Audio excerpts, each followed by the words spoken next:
2012 সালের আজকের এই দিনে বাংলাদেশ জাতীয়তাবাদী ছাত্রদলের একটি বিক্ষোভ মিছিল ছিল। সেই বিক্ষোভ মিছিলের পরবর্তী সময়ে বিশ্বজিৎ নামে একজন দর্জি ছিল, সেখানে এখান থেকে হেঁটে যাচ্ছিল, কিন্তু তখন ছাত্রলীগের যে সন্ত্রাসী বাহিনী তাকে ভিন্ন মতাদর্শের ভেবে তাকে কিন্তু নৃশংসভাবে এই জায়গায় কুপিয়ে হত্যা করে।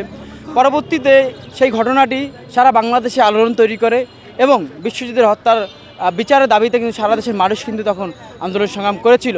কিন্তু আওয়ামী লীগ ক্ষমতা থাকা অবস্থায় বিশ্বজিতের যে হত্যাকারী ছিল সেই হত্যাকারী অনেকেই কিন্তু আইনের মারপ্যাচ দিয়ে বেরিয়ে গিয়েছে, তাদের কিন্তু সুষ্ঠু বিচার হয়নি। পরবর্তীতে যখন 5ই আগস্ট পরবর্তী সময়ে যখন দেশের প্রেক্ষাপট পরিবর্তন হলো, তখন কিন্তু জগন্নাথ বিশ্ববিদ্যালয়ের শিক্ষক সমিতি থেকে শুরু করে 83 ছাত্র সংগঠন, বিশেষ করে বাংলাদেশ জাতীয়তাবাদী ছাত্রদল থেকে শুরু করে সকল সংগঠনের নেতৃবৃন্দের সাথে আমরা আলাপ আলোচনা করার মধ্য দিয়ে এখানে কিন্তু একটা বিশ্বজিৎ চত্বর নামে একটা চত্বর ঘোষণা করা হয়।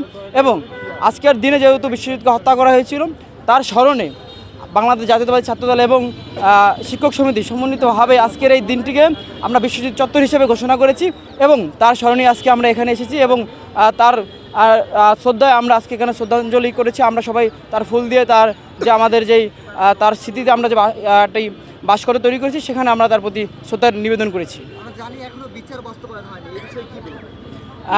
আমরা দেখতে পেয়েছি যে দীর্ঘ 15.5 বছর যে আওয়ামী লীগ যখন ক্ষমতায় ছিল, যেহেতু আওয়ামী লীগের সন্ত্রাসী বাহিনী ছাত্রলীগ দ্বারা বিশ্বজিৎকে হত্যা করা হয়েছিল, সে কারণে আওয়ামী লীগ ইচ্ছা করে তার বিচার প্রক্রিয়াকে বিলম্বিত করেছে এবং প্রকৃত যারা আসামি ছিল তাদের অনেকেই কিন্তু আইনের মারফত দিয়ে বেরিয়ে গেছে। এখনও আমরা দেখতে পাচ্ছি যে তার যে প্রকৃত আসামি তাদের কিন্তু দৃষ্টান্তমূলক শাস্তি এখনও নিশ্চিত করা হয় নাই।